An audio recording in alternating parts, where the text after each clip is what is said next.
The radiation alarm blared for the third time that morning, and Marcus Chen didn't even look up from the reddish soil.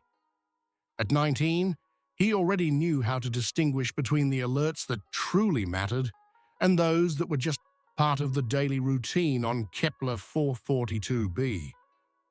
This was the latter kind, just another solar storm sweeping the planet's surface, nothing the farm's atmospheric shields couldn't handle. With his hands buried up to his wrists in the enriched dirt, Marcus pulled out another clump of ironweed, the pest that threatened his family's genetically modified wheat crop. Sweat streamed down his forehead, mixing with the orange dust that coated everything on this frontier world. 3 suns rose on the distant horizon, painting the sky in shades of amber and violet. It was beautiful, Marcus admitted, but beauty didn't pay off the debts from last year's failed harvest. The Chen farm spanned 500 acres of rough terrain in the equatorial region of Kepler 442b, one of the newest colonized planets in the human expansion. His parents had arrived 15 years earlier, part of the settlement program that promised land and opportunity to those willing to face the hardships of a world not yet fully tamed. They failed to mention, in the promotional brochures, that gravity would be 20% higher than Earth's, or that radiation storms would force everyone into sealed bunkers 3 times a week.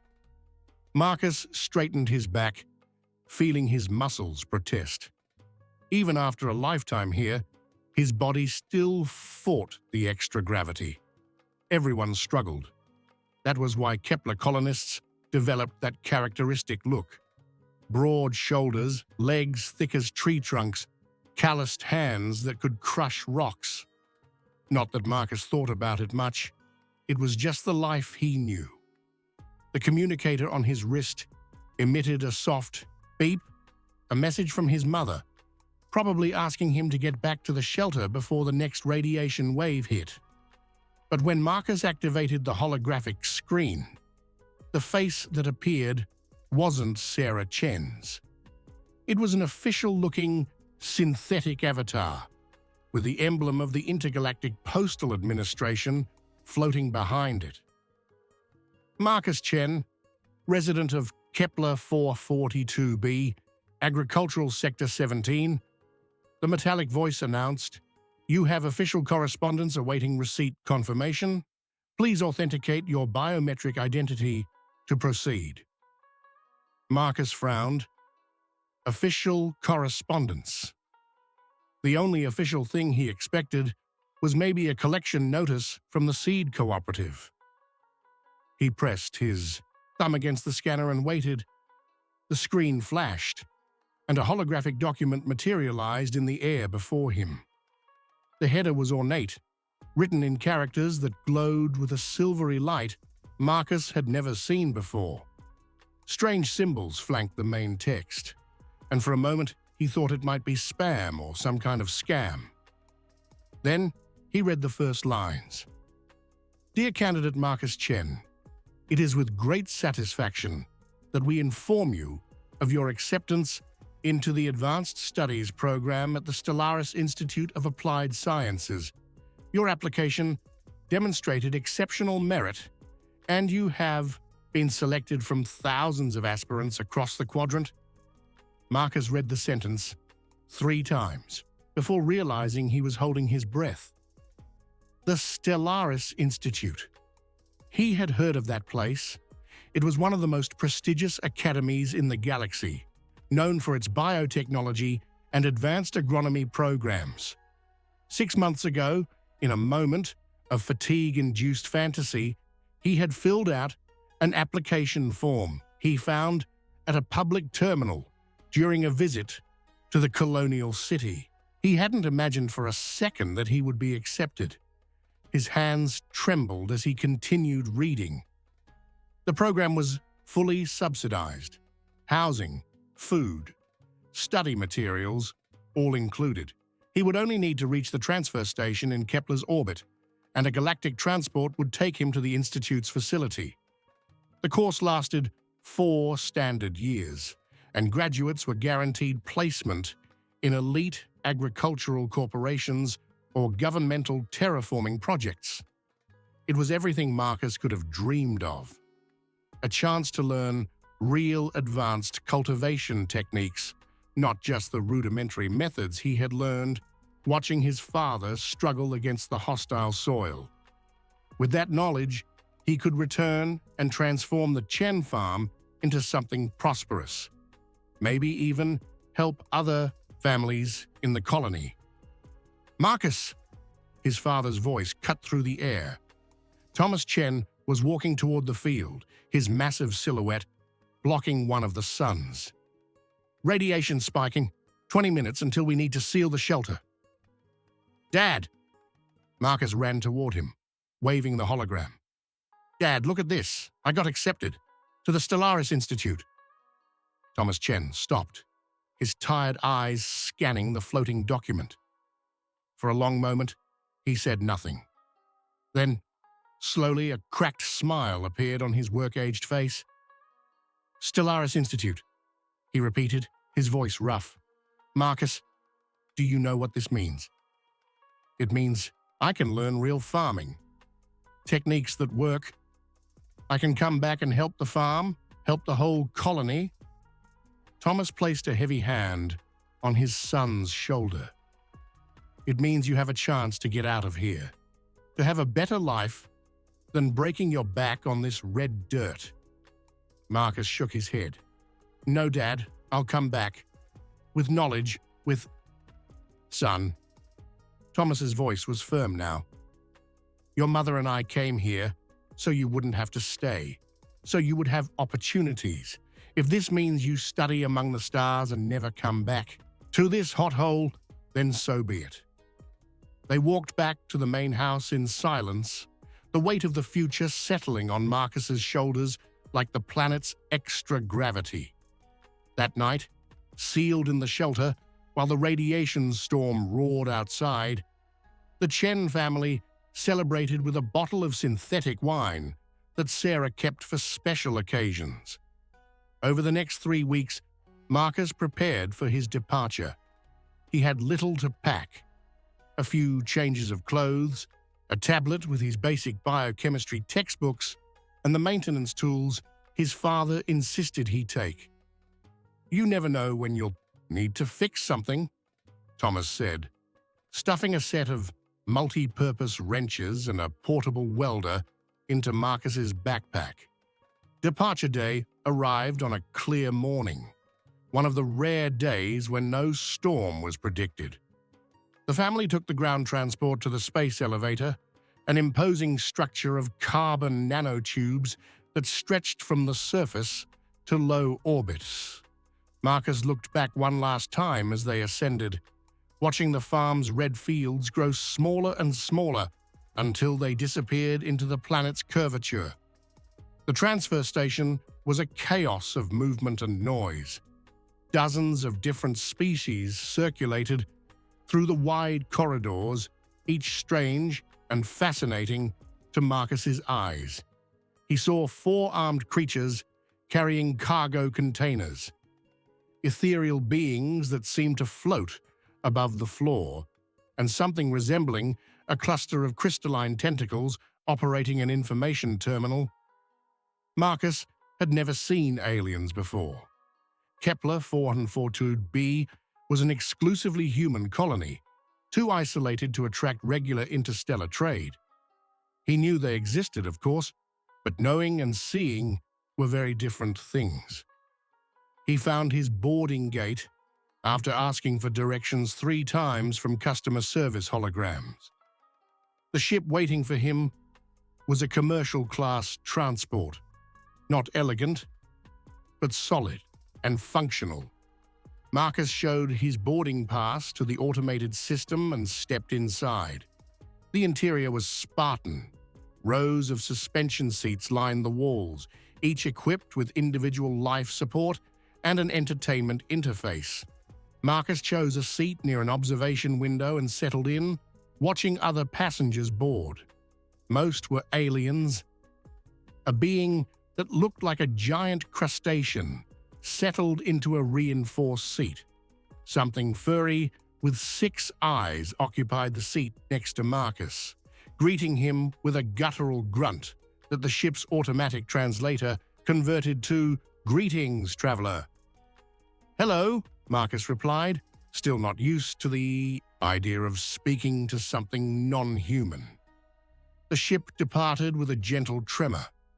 Marcus watched Kepler 442b shrink through the window, the system's 3 suns creating a brilliant halo around the red planet.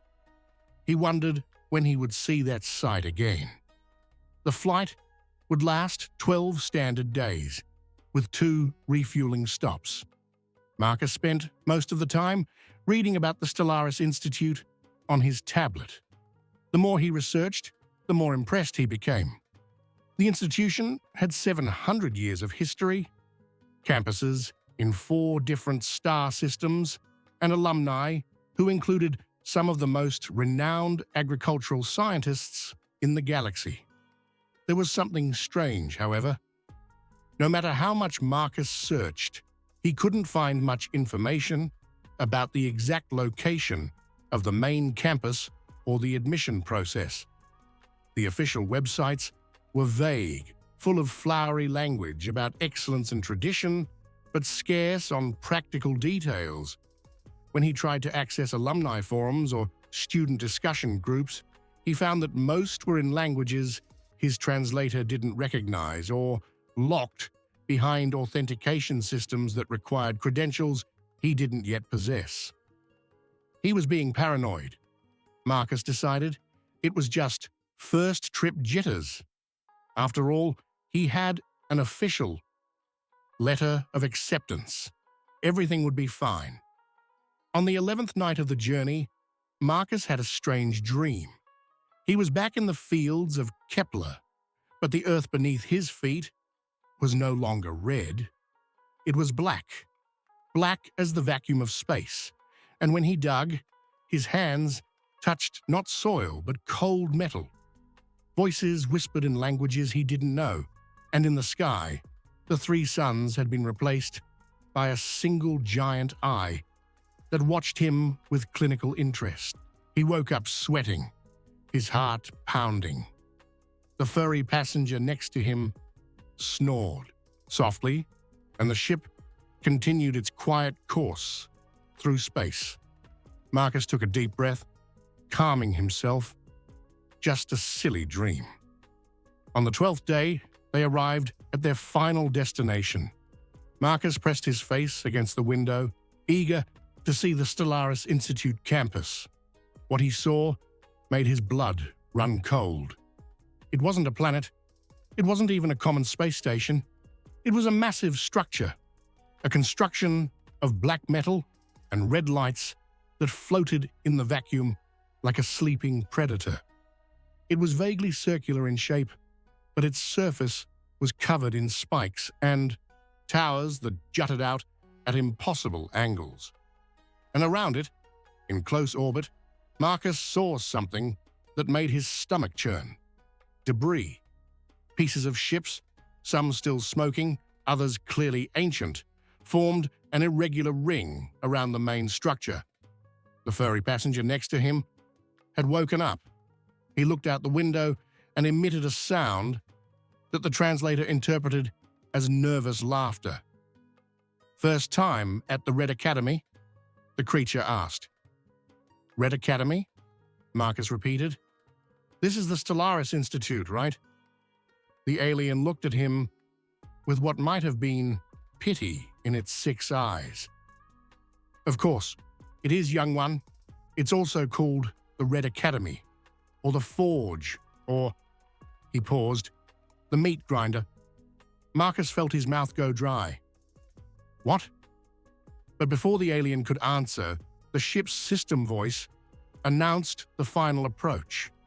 Marcus heard, through the translator in dozens of different languages, all carrying the same cold, formal message. "Welcome to Ignis Mortis Station, home of the Stellaris Institute of Applied Combat and survival sciences. New recruits, prepare for admission processing. Reminder: attempts to escape during processing result in automatic disintegration. Have a productive cycle. Applied, combat and survival sciences. No, no, no, no. Marcus pulled out his tablet with trembling hands, frantically searching for the acceptance letter. Had he misread it? How could he have misread it? But no, it was there. Plain as day. Stellaris Institute of Applied Sciences. Only now, rereading with growing attention, did he see the details he had missed before. The references to rigorous training and natural selection and forging the strongest. He had assumed it was motivational language about intensive studies. As the ship docked with the station, Marcus Chen, son of farmers, raised on a brutal frontier world, realized he had made a terrible mistake. And there was no turning back. The disembarkation corridor smelled of ozone, and something Marcus couldn't identify, something metallic and vaguely organic at the same time. Red lights pulsed along the walls, casting distorted shadows on the newcomers as they were led single file through a narrow tunnel of black metal. Marcus tried to access the communication network to send a message to his parents, but his communicator showed only static, signal jamming. Of course, his heart hammered against his ribs as he walked, the heavy backpack on his shoulders feeling even heavier under what he suspected was slightly increased gravity. Ahead of him, the crustacean, being from the ship, marched confidently, its armored legs echoing against the metal floor. Behind Marcus, something resembling a bipedal snake with iridescent scales hissed softly to itself. There were perhaps 30 recruits in total, and Marcus quickly realized he was the only human. More than that, he was the only one who looked completely unprepared. The other creatures carried military gear. Some wore partial armor. Others had weapons clearly visible integrated into their own bodies. Claws, fangs, carapaces that glowed with contained energy. Marcus looked at his own backpack, full of farming tools and books on crop rotation. He was so dead. The corridor opened into a vast circular chamber, with a ceiling so high it was lost in the shadows above. In the center, a raised platform supported a figure that made Marcus stop mid-stride. It was humanoid, but only superficially. It had 4 arms, each ending in hands, with fingers that were too long. Its skin was a deep blue, almost black, and covered in patterns of ritual scars that glowed faintly. But it was the eyes that captured attention. 6 of them, arranged in 2 horizontal rows, each glowing with an intense amber light. "Recruits," the creature spoke, and its voice was like rocks being crushed. Marcus's universal translator struggled for a moment before converting the words. "Welcome to the Stellaris Institute. I am primary instructor Vexcar. For the next 4 standard cycles, you belong to me." Vexcar descended from the platform with a feline grace that contrasted with his intimidating appearance. He began to circle the group of recruits, examining each one with predatory attention. "You were chosen," he continued, "from among millions. Each of you has demonstrated the potential to become more than simply members of your species. You have the potential to become weapons." Marcus felt his stomach sink further. Weapons. Not agronomists. Weapons. The Stellaris Institute has existed for 743 standard cycles. Vexcar said, "In that time, we have processed approximately 218,000 recruits. Do you know how many have graduated?" Silence in the chamber. 21,000, 703. Vexcar allowed the number to settle. A success rate of approximately 10%. The other 90% failed, some quit. Others were expelled for incompetence. And some, he paused dramatically, simply did not survive the training. A murmur ran through the group. Marcus felt the blood drain from his face. 90% failure. He wasn't a soldier, he was a farmer who barely knew how to hold a weapon. But do not worry, Vexcar said, and there was something that might have been sadistic humor in his voice. The Institute is fair. Each of you will have the same opportunity to prove your worth. Starting now, he clapped his hands, 2 of them, and doors opened in the chamber walls. Combat drones floated in, each carrying a holographic panel. Admission processing, Vexcar announced. Each recruit will be catalogued, evaluated, and classified. Form a line. When your name is called, approach the designated terminal. The process was surprisingly efficient. Recruits were called one at a time, their names pronounced in languages Marcus's translator barely kept up with. Each approached a drone, which then scanned the recruit from head to toe with blue light beams before displaying a series of holographic data. Marcus watched as the crustacean being was processed.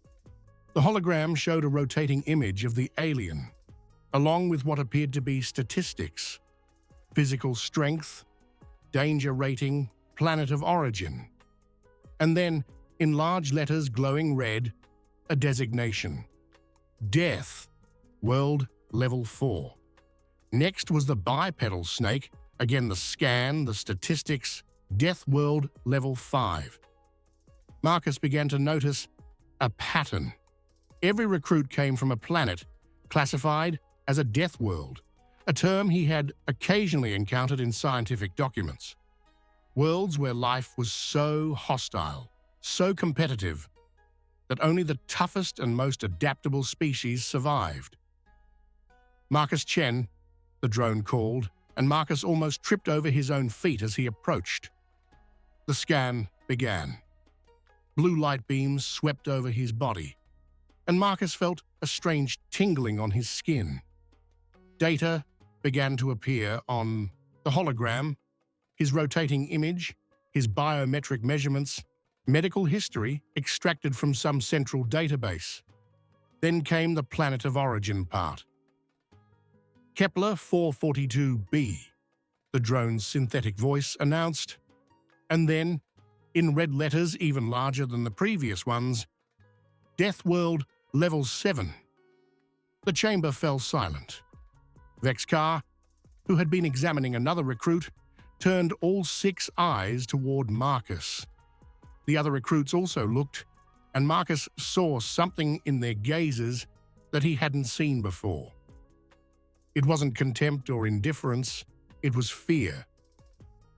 Impossible, Vexcar said, approaching quickly. Run the scan again. There must be an error. The drone obeyed. More light beams, more data. The result was the same. Death World Level 7, the drone repeated. Gravity 1.2 standard. Extreme solar radiation. Frequent electromagnetic storms. Flora and fauna mostly hostile. Initial colonization mortality rate 87%. Marcus blinked. He had never thought of Kepler that way. It was just home. Hard, yes, but home. Vexcar circled him slowly, his 6 eyes examining Marcus in a completely different way now. You are soft-skinned, he murmured. No natural armor, no claws, no venom. How does your species survive on a level 7? We just live there, Marcus said, his voice coming out weaker than he intended. My family has a farm. We grow wheat. Grow, Vexcar repeated, as if the word were alien to him. On a level 7. Interesting. He touched something on his own wrist device. Very interesting. Marcus didn't like the tone of that last word. The processing continued, but now Marcus felt the eyes of the other recruits on him constantly. Some looked curious, others cautious. The crustacean being, whom he heard called Crixtar, maintained a deliberate distance. When everyone was processed, Vexcar led them through another series of corridors to what he called quarantine bays. They were small, Spartan rooms, each equipped with a rest unit, a storage locker, and a holographic interface on the wall. You have 6 standard hours to rest and familiarize yourselves with the Institute protocols, Vexcar announced. After this period, the first test will begin. I suggest you use the time wisely. When the door to his bay sealed behind him, Marcus finally allowed his knees to buckle. He sat heavily on the rest unit, head in his hands, trying to process everything. There was a mistake. There had to be. He had applied to an agronomy institute, not a military academy. Someone somewhere had mixed up the files, confused the names, something. But even as he thought this, Marcus knew it didn't matter.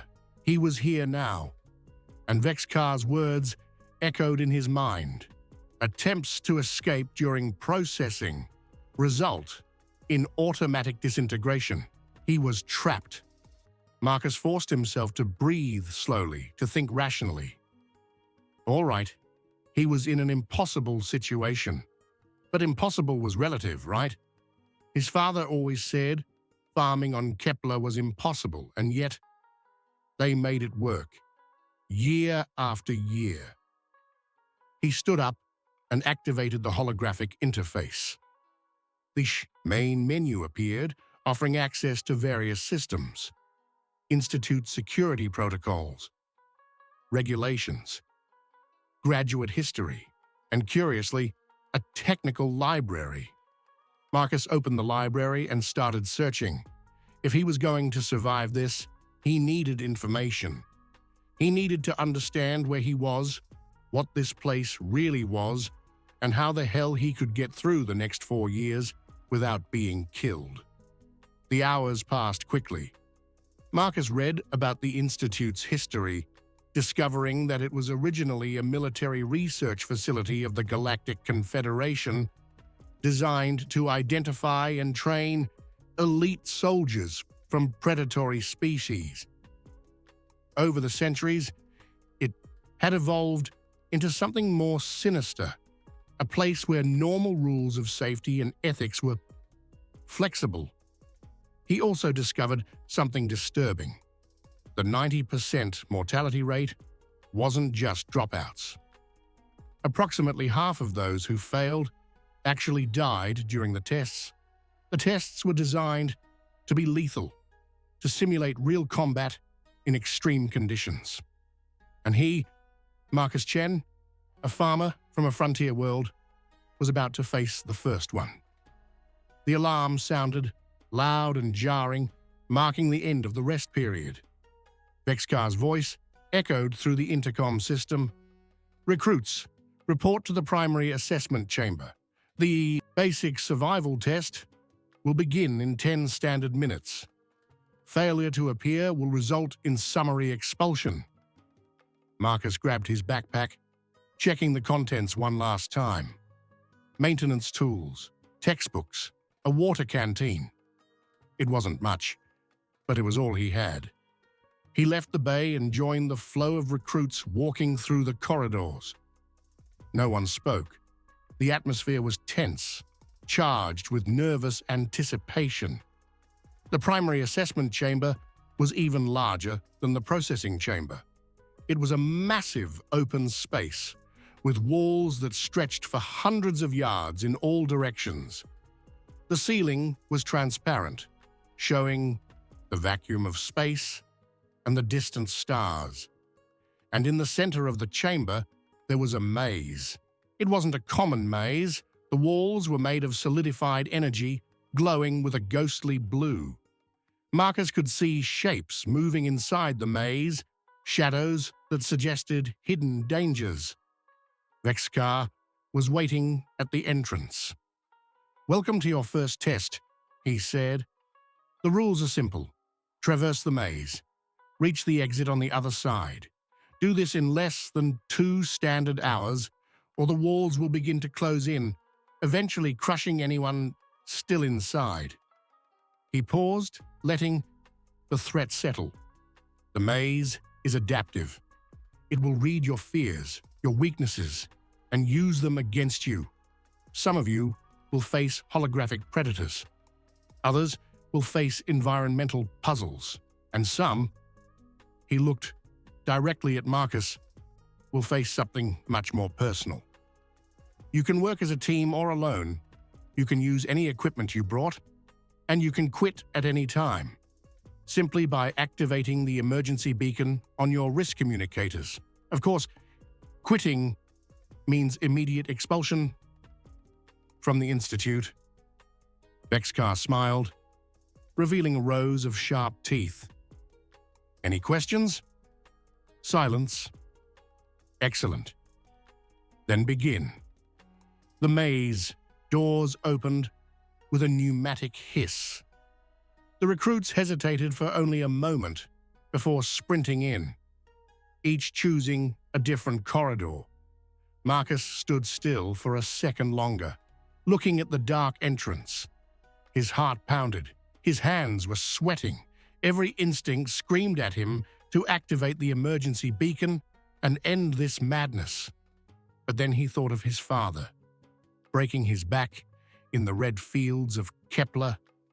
He thought of his mother, smiling through her exhaustion as they celebrated his acceptance.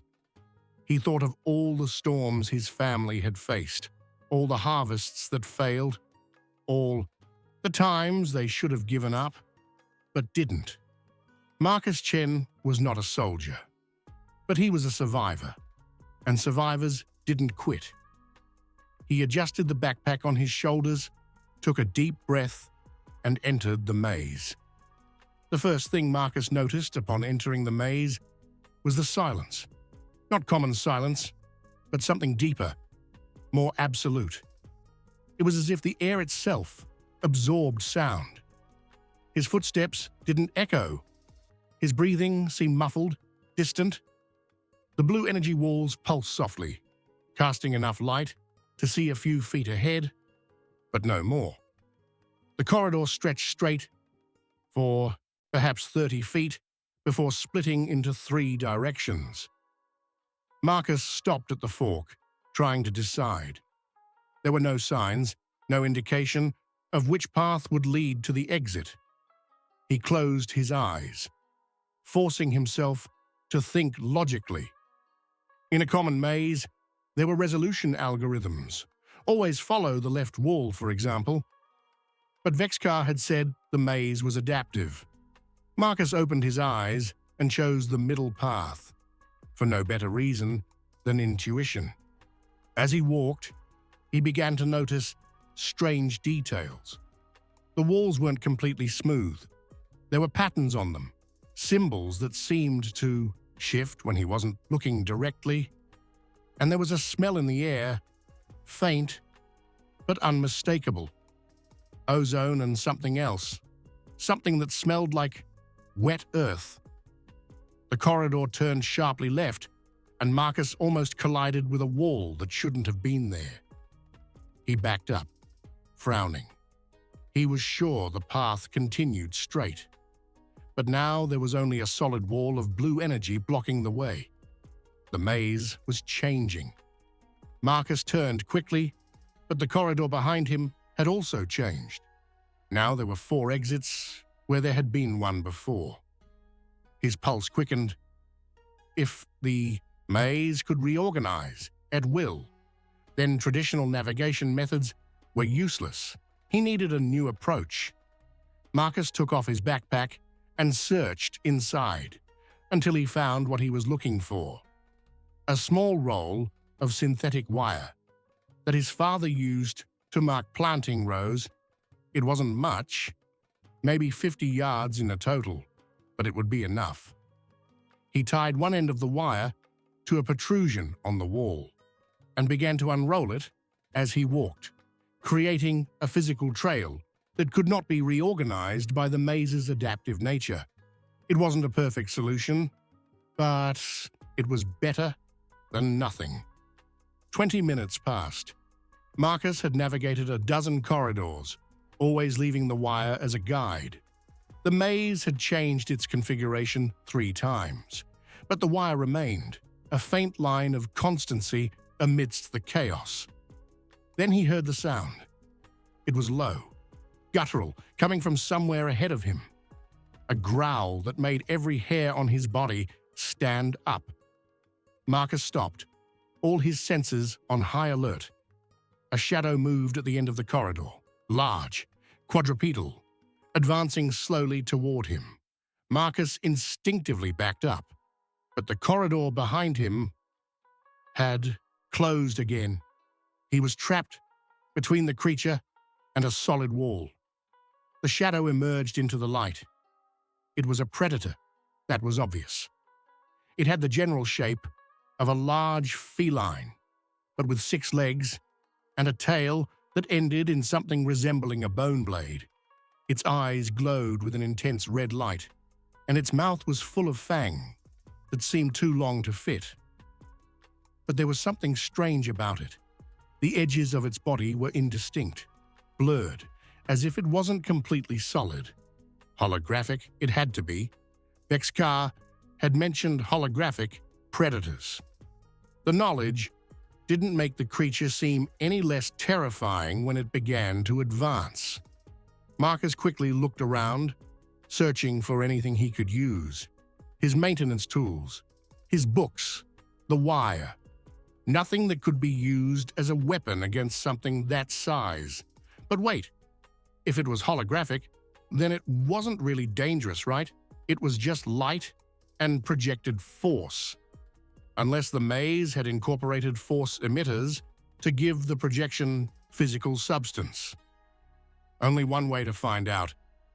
Marcus grabbed his water canteen and hurled it at the creature. The metal container passed right through, it clattering harmlessly on the floor on the other side. Pure holographic, no physical substance. But then why would the test include something that couldn't actually hurt him? Unless... The realization hit Marcus like a lightning bolt. The maze was adaptive. It read fears and weaknesses. And for it to work, it needed the recruits to react to the dangers, real or not. If Marcus fled the holographic predator, the maze would interpret that as a fear of predators in general. And it would use that information to create increasingly difficult scenarios centered on that fear. But if he didn't react, if he simply walked through the illusion, Marcus took a deep breath, calming his racing heart. Then, forcing every muscle to obey, he began to walk directly toward the predator. The creature roared, a deafening sound that echoed through the walls. It crouched, preparing to leap. Every instinct in Marcus screamed at him to run, hide, do anything except walk straight into the open jaws. He kept walking. The predator leaped. Marcus involuntarily closed his eyes as the holographic jaws snapped shut around his head. He felt nothing. Just a slight tingling, like static electricity. When he opened his eyes, the creature was gone. The corridor ahead of him was clear. Marcus let out a breath he didn't know he was holding. His legs were shaking, but he forced himself to keep walking, following his guide, wire deeper into the maze. The next obstacles were more subtle. Sections of the floor that looked unstable, but proved solid when tested. Walls that emitted intense heat, suggesting danger, but were perfectly safe to the touch. Each was a psychological test, not a physical one. Marcus began to understand the maze's real purpose. It wasn't about strength or combat skill. It was about the ability to assess threats, to distinguish real danger from perceived danger. But then the maze changed again, and this time the change was different. The air grew heavier. The smell of wet earth intensified, mixed now with something Marcus recognized immediately: fertilizer. And beneath that, the unmistakable scent of organic decomposition. The walls began to change color from blue to red. Not the red of emergency lights, but the deep, familiar red of Kepler 442b's soil. Marcus stopped, his heart sinking. The maze was adapting to him. Specifically now, it was using his memory, his experiences. The corridor opened into a larger chamber, and Marcus had to stifle a cry. It was his family's farm.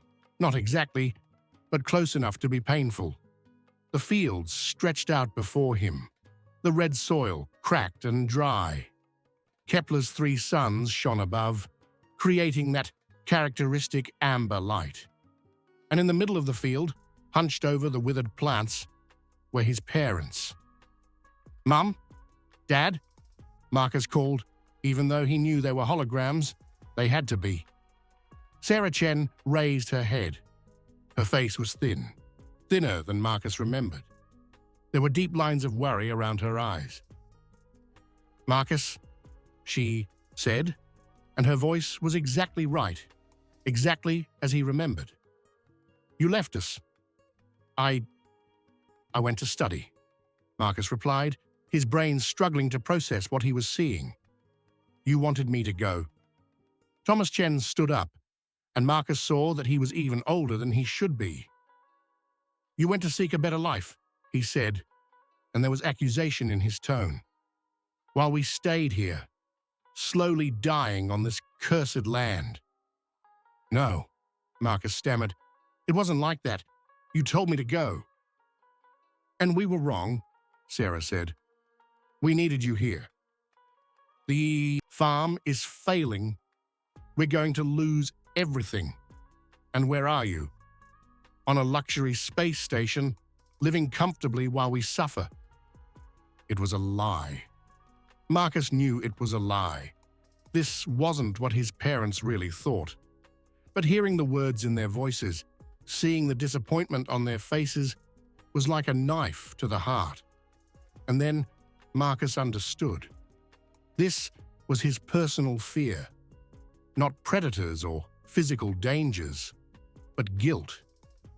The fear of having abandoned his family, of having chosen personal ambition over responsibility. It was a fear he had carried since the moment he left Kepler, a fear he had barely admitted to himself. The maze had found it and was ruthlessly exploiting it. Marcus closed his eyes, forcing himself to think clearly. His real parents loved him. They wanted him to have opportunities that he knew for absolute certain. These projections were just reflections of his own insecurities. "You're not real," he said aloud, opening his eyes. "You're just what I fear might be true, but it's not." The projections of Sarah and Thomas looked at him. For a moment, Marcus thought he could see something like approval in their eyes. Then they dissolved into particles of light, disappearing into the atmosphere. The field also vanished.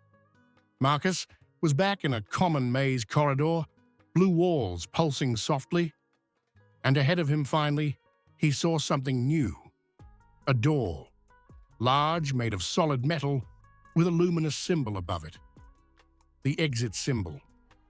Marcus ran toward it, his guide wire unraveling behind him. He reached the door and pushed it, feeling it yield under his strength.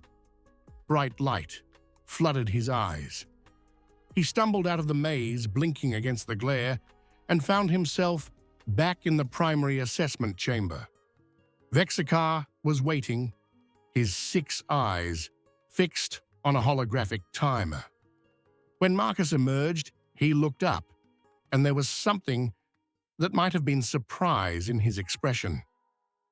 52 minutes, the instructor announced. You are the third to exit. Marcus looked around. 2 other recruits were present, the crustacean being, Crix Tar, and a creature resembling a massive insectoid with membranous wings folded on its back. Both looked tired, but unharmed.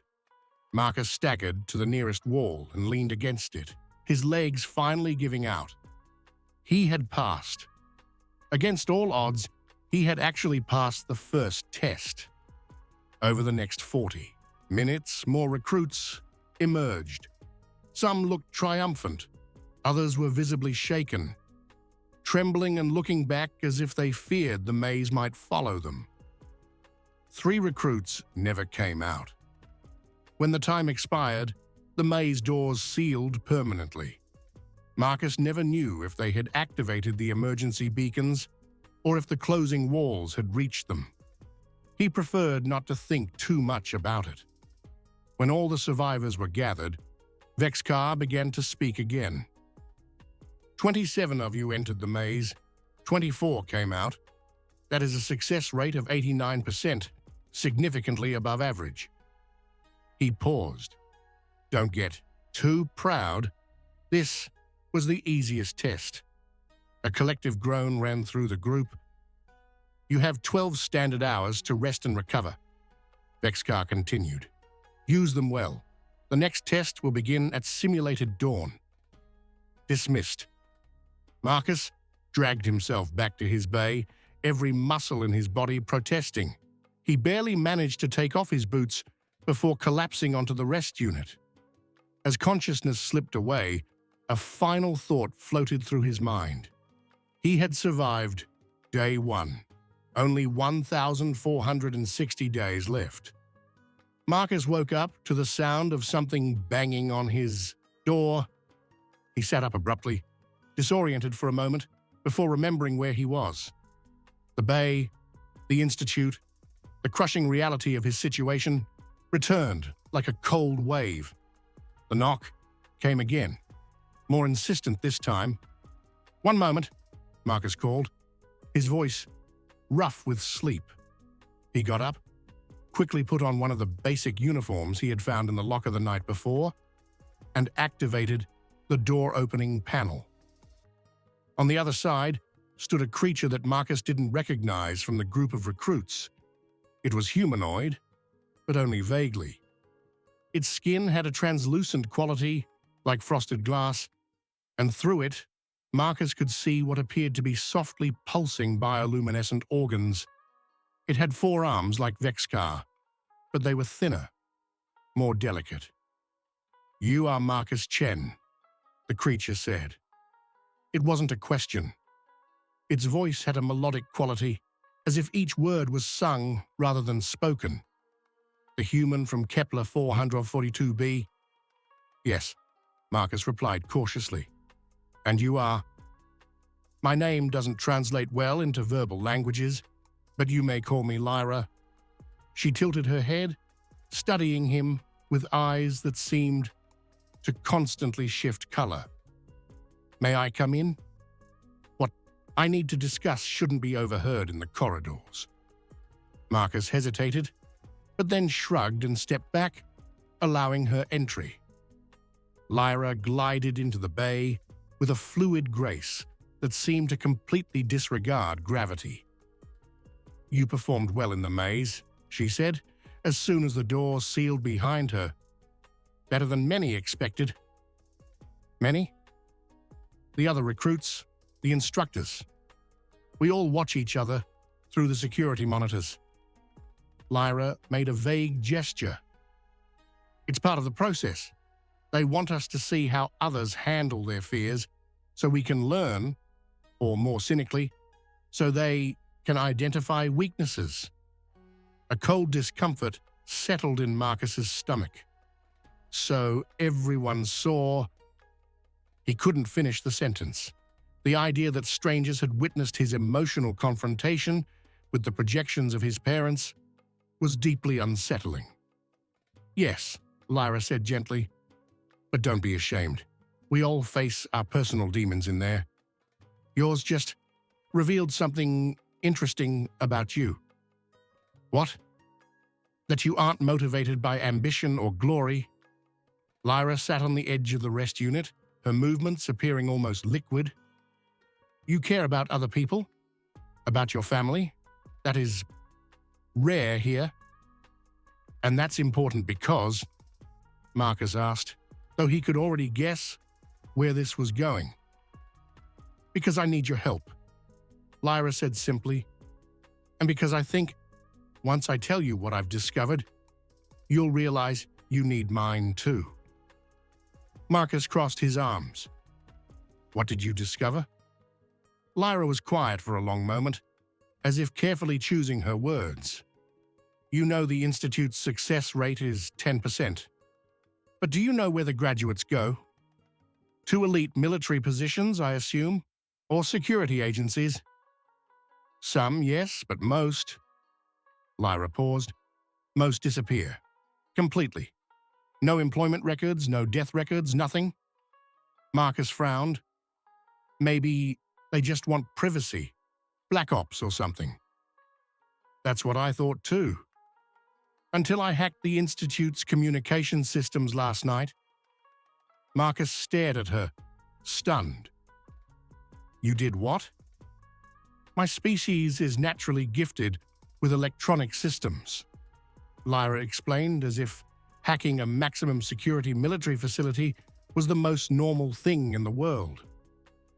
Our bodies generate electromagnetic fields that we can modulate to interfere with circuits.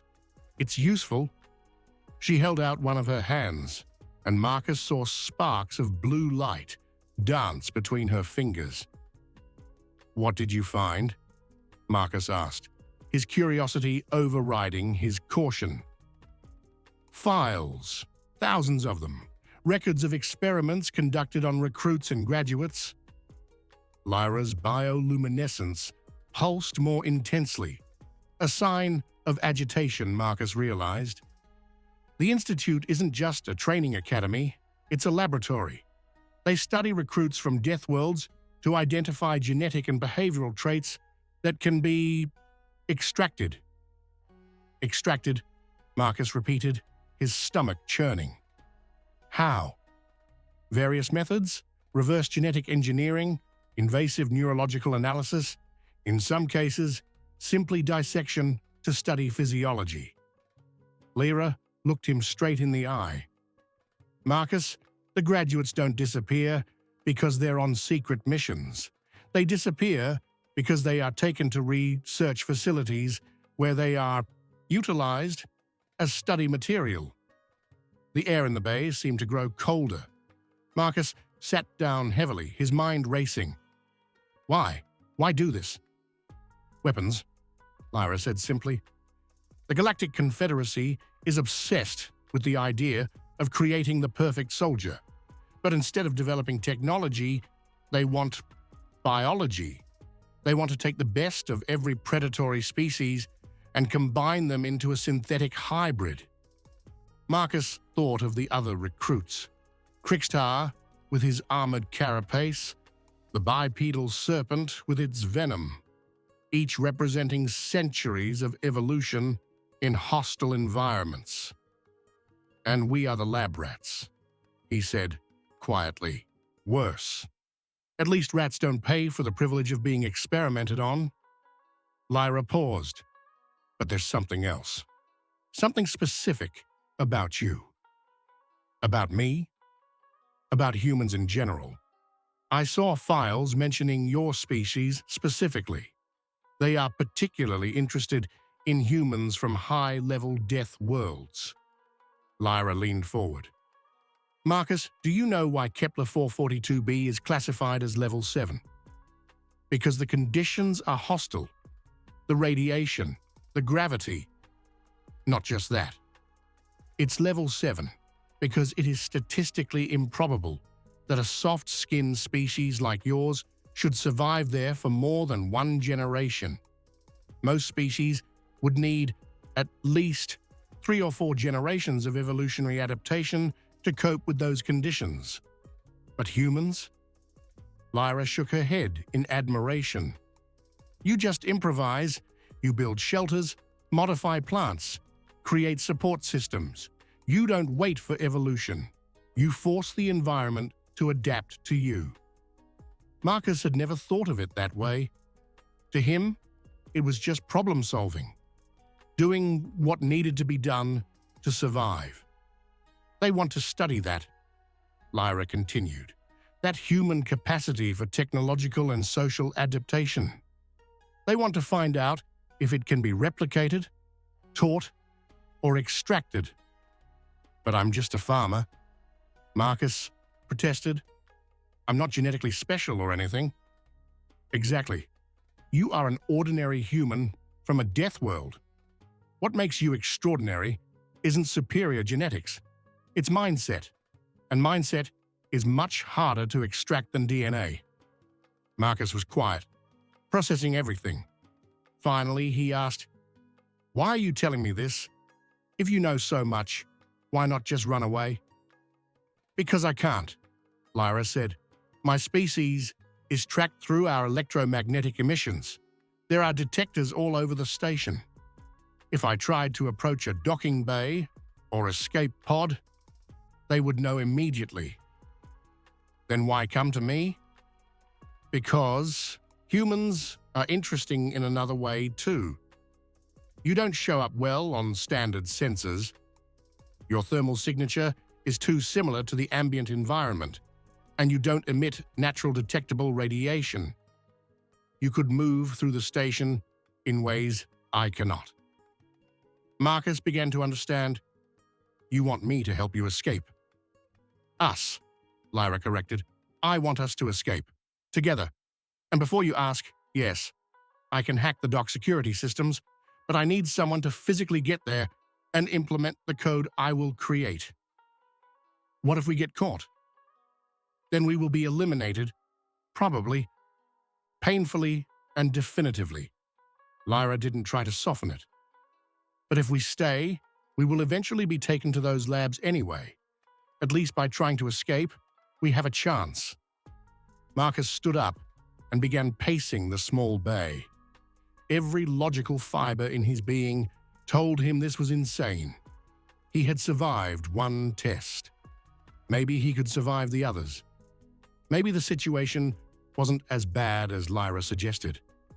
But then he remembered Vexkar's words.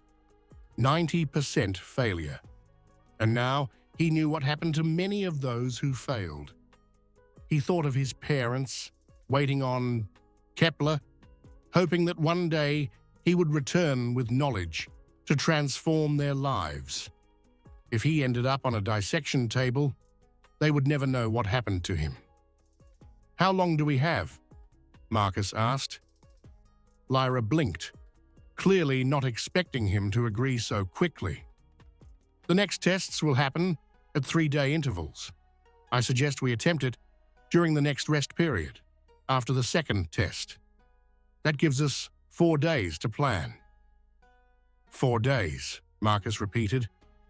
It felt simultaneously like a long time and no time at all. "We need to recruit a few more," Lyra said. "People we can trust. The more we have, the better our chances." "Krixtar," Marcus suggested. "The crustacean. He seemed competent in the maze." "Risky. His species is known for strict loyalty to authority structures." Lyra paused. "But there is another. A recruit who failed the maze test but activated her beacon before the walls crushed her. She's in the medical wing now, waiting to be expelled." "Why her?" "Because she is an elite-class navigator. Her species is used throughout the galaxy to pilot through asteroid fields and spatial anomalies. If we manage to get a ship, we'll need someone who can actually fly it." Marcus nodded slowly. "All right. How do we get to her?" "Leave that to me." Lyra stood up. "But Marcus, one last thing. Once we start this, there's no turning back. Are you sure?" "Marcus, thought of his farm, of his family, of all the choices that had led him to this impossible moment. He thought of the maze and how he had won not through strength or ferocity, but through understanding and adaptation. Maybe that was what it meant to be human, not just to survive, but to refuse to accept systems that were designed to break you. "I'm sure," he said.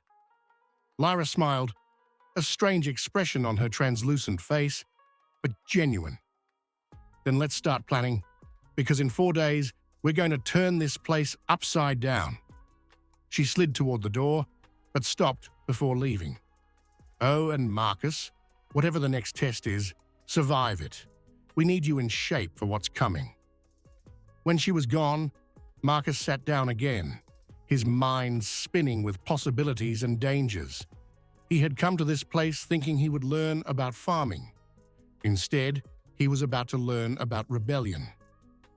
And deep down, in a place he didn't know existed, a part of him was excited about it. The second test was worse than the first. Vexcar called it the Environmental Endurance Test, which was a polite way of saying they were locked in climate torture chambers for 18 hours. Marcus spent 6 hours in heat that would have melted metal, 6 hours in cold that crystallized the air in his lungs, and 6 hours in an atmosphere so heavy with humidity that every breath felt like drowning. But he survived, because on Kepler 442b, extreme temperatures were just Tuesday. Of the 24 recruits who entered, 21 came out. Marcus didn't dwell on the 3 who didn't make it. He had other concerns. Over the next 48 hours, he, Lyra, and their new ally, a navigator named Zara, worked frantically on their escape plan. Zara was a fascinating creature, with skin that shifted color to match her environment, and 3 pairs of compound eyes that could see in multiple spectra simultaneously. She spoke little, but when she did, it was with surgical precision. "The South Maintenance Dock," Zara said, during one of their secret meetings in Marcus's Bay. "It's the least monitored. They assume no one would be foolish enough to try and steal a service vessel." "What kind of ship?" Marcus asked. "Utility class. Small, only comfortably seats 4 passengers, but it has a quantum jump drive and 3 weeks of supplies." Zara projected a hologram of the ship model from her own device. "It's not fast, but it's reliable." "And the security systems?" Lyra asked. 3 layers, biometric authentication on the outer dock door, access codes for the ship controls, and a tracking beacon that automatically transmits to Central Command as soon as the ship undocks. Marcus frowned. "That sounds impossible to bypass." "Almost impossible," Lyra corrected. "The biometric authentication I can fake if I can get a sample from one of the maintenance technicians. The access codes I will hack directly from the main systems. But the beacon..." She paused. "The beacon needs to be physically disabled from inside the ship." "How long do you need?" Zara asked. 90 seconds. Maybe 2 minutes, if the security systems have been recently updated. "And during those 2 minutes, Central Command will know exactly where we are," Marcus said. "Correct. So we need a distraction.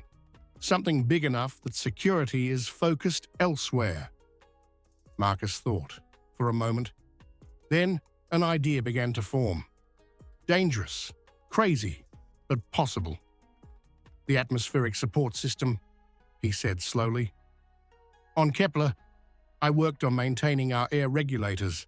If the systems here are similar, I could create a cascading failure that looks like a critical emergency." Lyra looked at him with something like admiration. "What kind of failure?" "Controlled release of inert gas into the residential sectors. Not dangerous, but it would trigger contamination alarms across the entire station.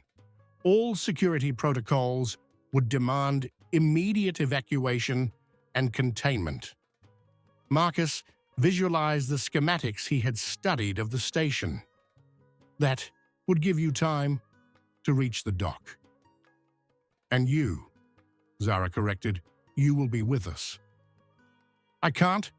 I need to be near the atmospheric regulators to initiate the failure and then to shut it down in a controlled manner once you are safe. If I don't shut it down, the gas release could become genuinely dangerous. Absolutely not, Lyra said firmly. We are not leaving you behind. You won't be. I know this station better than you think. Marcus smiled faintly. I've spent the last few nights studying the maintenance conduits. There's a direct path from the regulators to the South Dock. It takes longer, but it's less monitored. I'll meet you there. Zara studied the station hologram, her multiple eyes tracking possible routes. It could work, she admitted reluctantly, but the timing will be critical. If you are late, I won't be late. They finalized the details over the next few hours. Lyra would create fake biometric profiles. Zara would study the ideal flight paths to escape the station's sensor range. And Marcus needed to figure out how to cause a controlled catastrophe. The opportunity came sooner than he expected. 2 days before the planned escape date, during routine maintenance hours, Marcus volunteered to help clean the air filters in the residential sector. The maintenance technicians were surprised but grateful for the extra help. Most recruits avoided manual labor. Marcus worked quietly alongside a veteran technician, an insectoid being named Chick Carr, learning the systems as he cleaned. It was simpler than he expected, but also more robust, designed to handle multiple species with different atmospheric needs, but all robustness had vulnerabilities if you knew where to look. Marcus noticed that the regulators for each sector operated on an interconnected network. If one failed, the system automatically redistributed the load, but if multiple failed simultaneously in a specific pattern, the system would enter emergency mode and begin purging atmosphere from non-essential compartments. Exactly what he needed. That night, during the nocturnal quiet period when most recruits were resting, Marcus sneaked into the maintenance conduits. His smaller, more flexible frame, compared to many of the alien recruits, was an advantage here. He could squeeze through spaces that would have been impossible for Crickstar or most others. He reached the first regulator and opened the access panel. The interface was strangely familiar. Not identical to Kepler's systems, but close enough.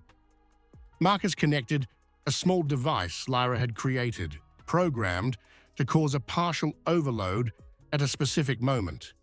3 regulators later, Marcus was starting to feel confident. This could actually work. Then he heard voices. Marcus froze, his heart pounding. Flashlight beams flickered at the end of the maintenance corridor. Security guards making random rounds. He squeezed into a service niche, barely breathing as the guards passed. They were of Vex Car's species, tall and four-armed, carrying weapons that glowed with contained energy. Nothing in this sector, one of them muttered to the other. Always the same. No one's foolish enough to come down here. Don't be so sure about the humans, the other replied. Did you see the report on Chen? Level 7, Death World. That species is unpredictable. They continued walking, their voices fading into the distance. Marcus waited 5 full minutes before moving again. Over the next 3 days, Marcus lived in constant tension. During the day, he participated in the training tests, keeping up appearances. There was a hand-to-hand combat exercise that he'd passed mostly by dodging and evading rather than direct confrontation, a code-breaking test that he completed with surprising speed thanks to his familiarity with computerized farming systems. Vexcar was watching him more closely now. Marcus could feel the instructor's 6 eyes on him during training sessions, evaluating, analyzing. Did he know too much? Or was Marcus being paranoid? Finally, the night arrived. The night of the escape. Marcus met Lyra and Zara at a predetermined rendezvous point, a rarely used supply depot. Zara was wearing a technician's uniform they had stolen. Lyra carried a handheld device glowing with cascading code. "Ready?" Lyra asked. Marcus nodded, though his stomach was churning. "The devices are planted. They will activate in 20 minutes. That gives you 15 minutes to reach the dock before the alarms start." "And you?" Zara asked. "I'll be in the conduits. As soon as I confirm the alarms have triggered, I course straight for the south dock. 10 minutes, maximum." "Don't be late," Zara said, and there was genuine concern in her voice. "I won't be." Marcus tried to smile, but it didn't work very well. "Go. The clock is ticking." Lyra and Zara moved toward the main corridor, disappearing into the shadows. Marcus went in the opposite direction, back into the maintenance conduits. He positioned himself near an access terminal, watching. The timer on his wrist communicator, 15 minutes, 14, 13. The station was quiet, only the low hum of the life support systems and the occasional distant footsteps of a patrolling guard. 5 minutes. Marcus mentally reviewed his path. Through Conduit 7, then down the service shaft, across the cargo corridor, and finally to the south dock. He had practiced it mentally a dozen times. 2 minutes. His breathing was shallow now, hands sweating. This was the point of no return. 1 minute. Marcus closed his eyes, thinking of his parents, of Kepler, of everything that had led him to this impossible moment. 30 seconds. He opened his eyes. 10, 5, 0. The devices activated simultaneously. For a moment, nothing happened. Then, alarms began to blare throughout the station. Pulsing red lights replaced the normal illumination.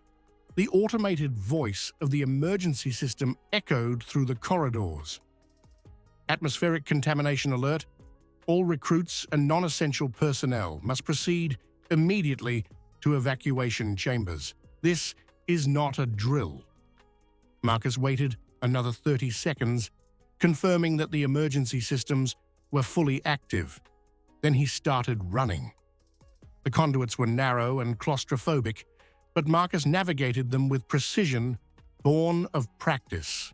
Left at the first junction, down the service shaft, using the maintenance steps embedded in the wall, across the cargo corridor, now empty as all personnel responded to the alarms. He was making good time. Perhaps 7 minutes had passed when he reached the final section before the south dock. And that's when everything went wrong. Vexcar was waiting in the corridor. Marcus stopped so abruptly, he almost fell. The instructor was alone, his 6 eyes fixed on Marcus with an expression that was impossible to read. "Recruit Chen," Vexcar said calmly, as if they were having a casual conversation. Running toward danger instead of away from it. How fascinating. Marcus said nothing.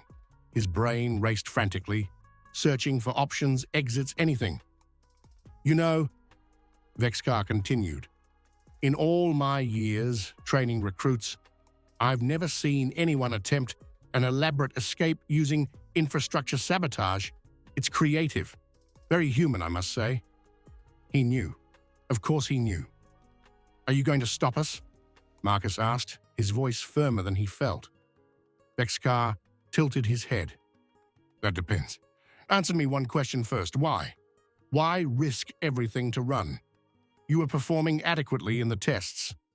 You could have survived. To end up on a dissection table? Marcus spat. To be studied like a lab rat? No, thank you.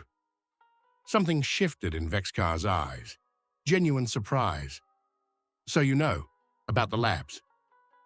We know everything. Vexcar was quiet for a long moment. Then, slowly, he took a step to the side, clearing the path to the corridor. Go, he said. Marcus blinked. What? You have approximately 3 minutes before security traces the origin of the false alarms back to your devices. I suggest you use that time wisely. Vexcar crossed his forearms. And Recruit Chen? If you survive, tell the people out there about what this place truly is. Marcus didn't wait for further explanation. He ran. The south dock was ahead, the outer doors already open. Marcus could see the utility ship through the opening, its engines already warming up. Lyra was on the ramp, waving frantically at him. Marcus, run! He sprinted, lungs burning, muscles screaming, 30 meters, 20, 10. He leaped onto the ramp and Lyra sealed the door behind him. The ship shuddered as Zara throttled the engines. The beacon, Marcus gasped. Already disabled, Lyra shouted back over the roar of the thrusters. The ship lifted from the docks, rotating to align with the station's exit doors. Through the front viewport, Marcus saw defense turrets beginning to swivel toward them. Are they going to shoot at us? Zara asked, her hands flying over the controls. As if answering her question, an energy beam flashed right past the ship, so close Marcus could see the exterior paint scorch. Yes, Lyra yelled. They are definitely going to shoot. Then hold on. Zara pulled the yoke, and the ship plunged into an evasive maneuver that made Marcus's stomach try to escape through his mouth. More shots. Zara dodged them through what seemed like pure instinct, weaving between the energy beams with impossible precision. And then they were free, the station shrinking behind them as they accelerated into open space. Jump drive activating, Zara announced, 10 seconds to random coordinates. Marcus collapsed into a seat, all the tension of the past few days finally catching up to him. They had made it. Against all odds, they actually had.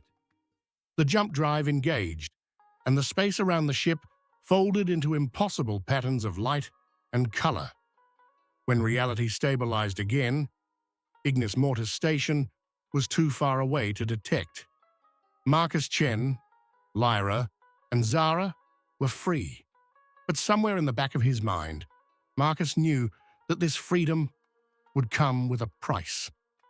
The service ship drifted in interstellar void, its basic camouflage systems keeping them hidden as they decided their next move.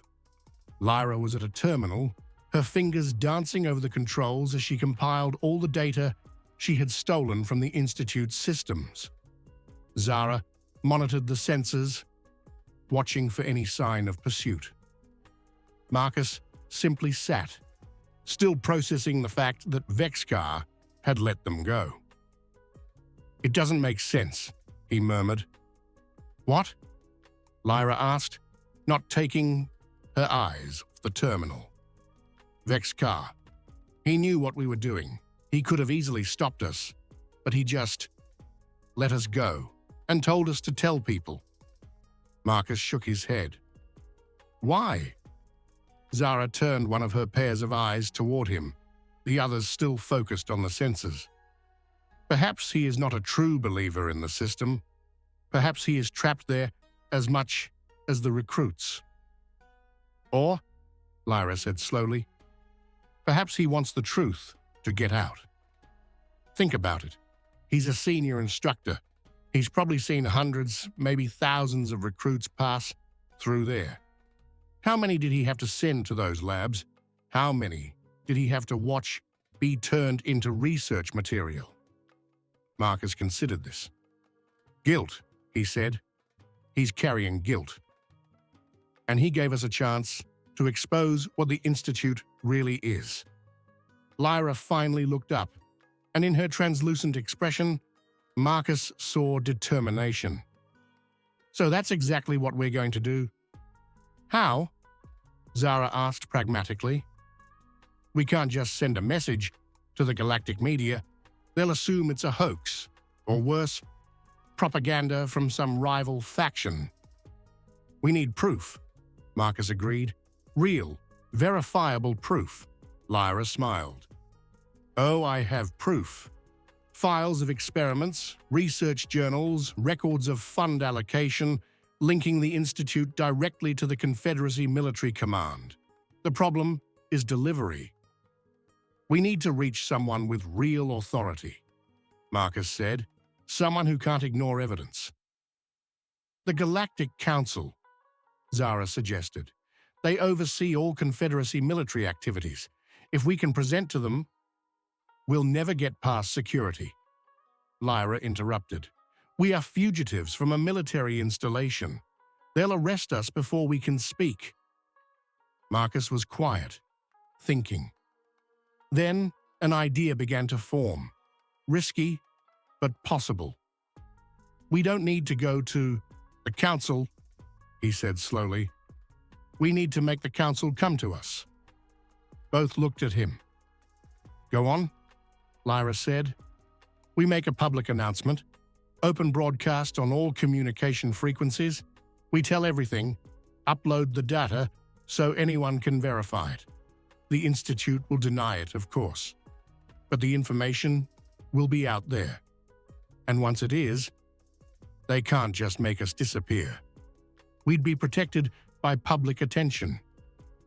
That is incredibly risky, Zara said. We could be branded as terrorists or dissidents. Or, Marcus countered, we could be seen as whistleblowers, heroes even.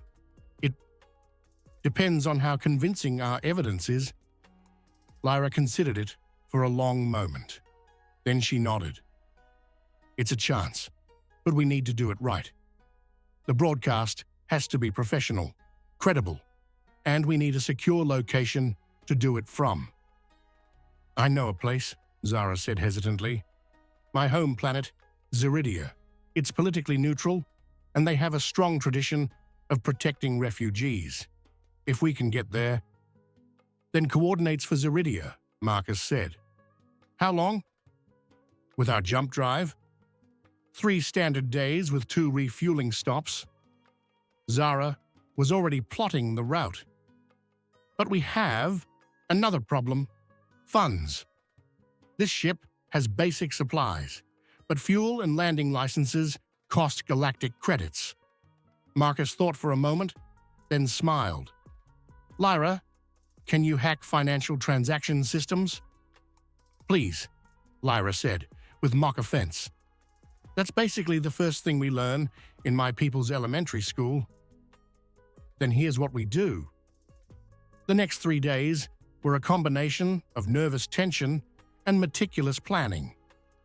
Lyra worked tirelessly on the files, organizing them into a format that would be both understandable and impossible to refute. Zara piloted the ship through less monitored trade routes, avoiding any encounters that might draw attention. And Marcus wrote the speech. He had never considered himself a speaker. He was a farmer, someone more comfortable with soil under his nails than with words on his tongue. But as he wrote and rewrote, thinking about everything he had seen and experienced at the Institute, the words began to flow. They reached Zeridia without incident. It was a beautiful world, covered by bioluminescent oceans that glowed in shades of green and blue. Cities floated above the water on gravitational platforms, connected by solidified energy bridges. Zara guided them to a public media facility in the Capitol, an imposing building dedicated to freedom of expression and open communication. It was exactly what they needed. Marcus was nervous as he prepared for the broadcast. Lyra had set up a feed that would simultaneously transmit on hundreds of channels and frequencies impossible to completely block before the message spread. Zara was monitoring incoming communications, ready to alert them if authorities tried to interrupt. "Ready?" Lyra asked, her hand hovering over the transmission control. Marcus took a deep breath. "Ready." The red light came on. They were on the air. "My name is Marcus Chen," he began, looking directly into the camera.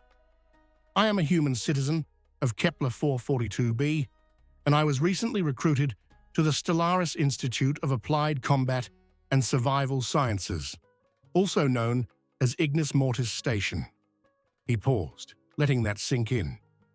"Many of you know this institution for its reputation for training elite warriors. But what you don't know is that the Institute is a facade.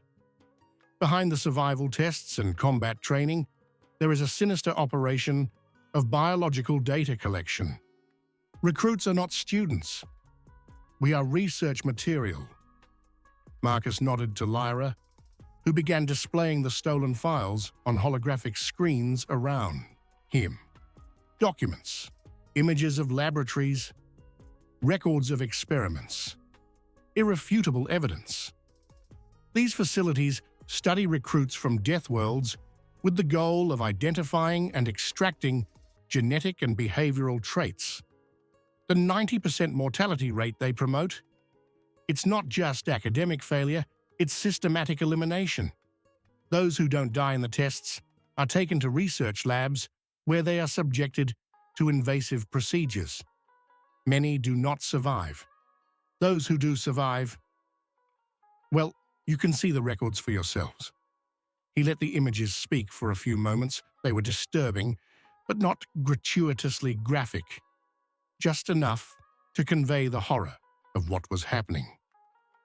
"The Galactic Confederacy funds this operation," Marcus continued, "under the justification of defense development. But this is not defense. It is exploitation. It is turning sentient beings into commodities." Marcus leaned forward, his voice growing more intense. "I am human. My species is known for coming from death worlds, but do you know what truly makes us special? It's not our physical strength or natural combat ability. It's our refusal to accept the unacceptable. It's our tendency to fix broken systems instead of simply surviving within them." He gestured to the evidence around him. "This system is broken, and today I am fixing it the only way I know how, by exposing it. This information is now publicly available, broadcast on hundreds of channels. You can verify its authenticity. You can investigate for yourselves." Marcus paused one last time. "To the recruits still trapped on Ignis Mortis Station, you are not alone. To the instructors who know the truth but are trapped by responsibility, you can choose differently. And to the Galactic Council, the world is watching now. What are you going to do about it?" He nodded, and Lyra cut the transmission.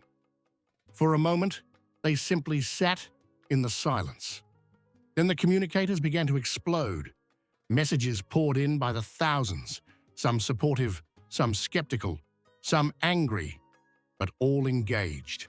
The information was spreading like wildfire through galactic communication networks. "It worked," Zara said, amazed. "It actually worked." But Lyra was looking at another monitor, her bioluminescence pulsing in an alarmed pattern. "Marcus, we have company. 3 Confederacy warships just jumped out of quantum space in orbit of Zeridia. They are requesting our immediate location." Marcus's stomach sank. "Already?" "The Zeridian authorities are responding," Zara said, translating the transmissions.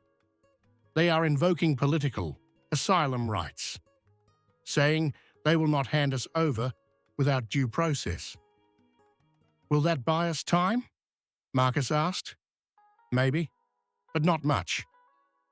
They waited, watching the diplomatic exchanges unfold on the communication channels, the Confederacy ships demanding immediate custody, the Zeridian government maintaining its position on proper legal procedures.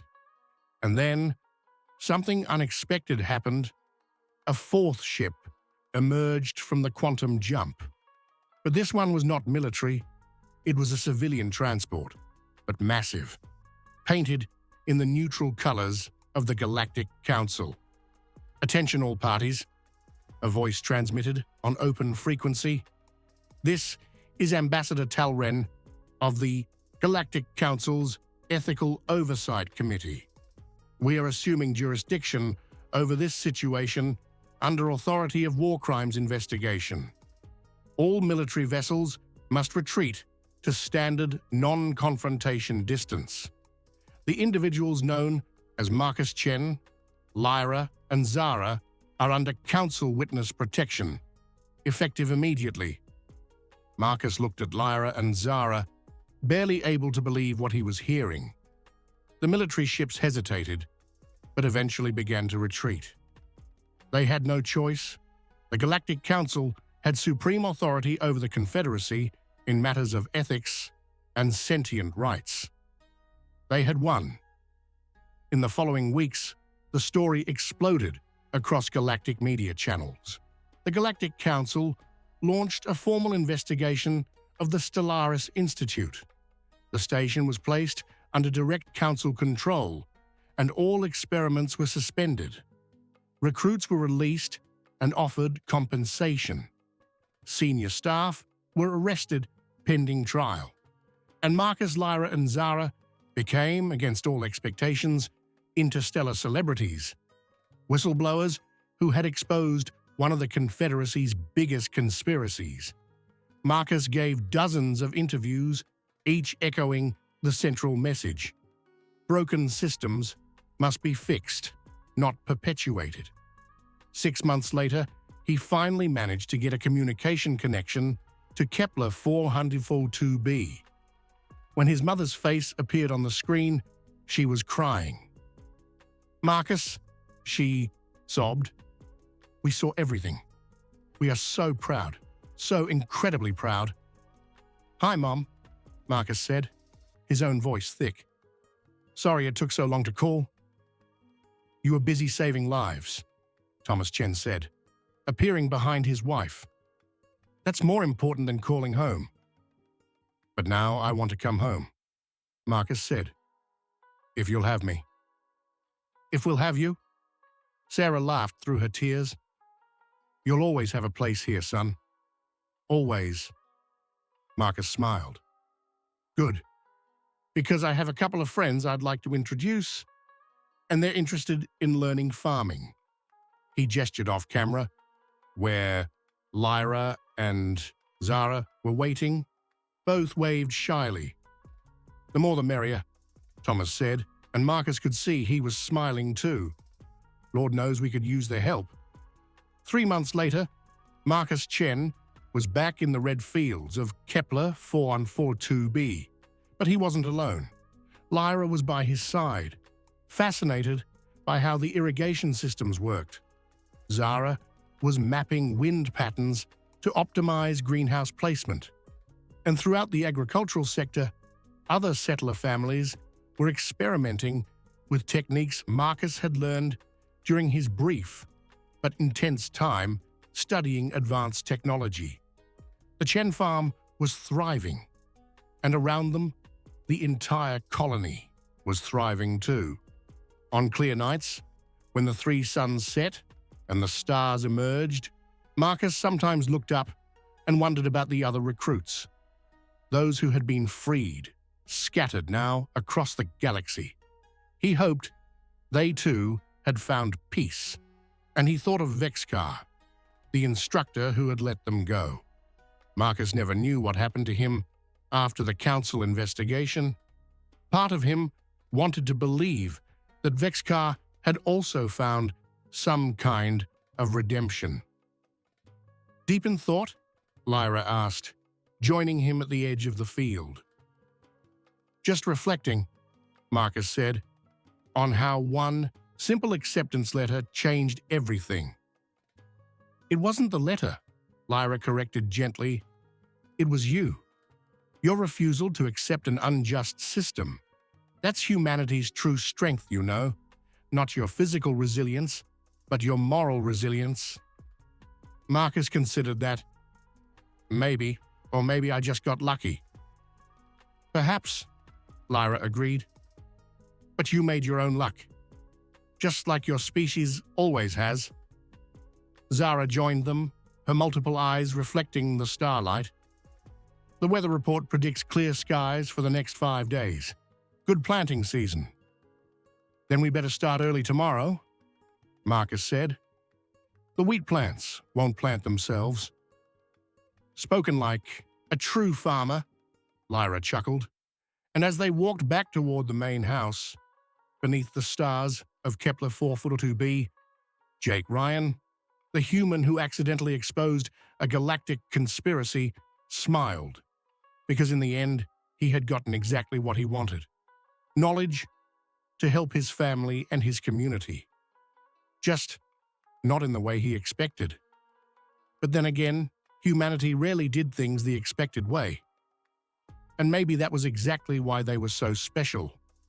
If the sheer tenacity of the human crew inspired you, hit that subscribe button for more Chronicles from the galactic frontier. Humanity might not be the strongest or the oldest species out there, but our refusal to accept the impossible makes us unforgettable among the stars. And wherever there is injustice, there will always be a human too stubborn to let it slide. Until the next cosmic adventure.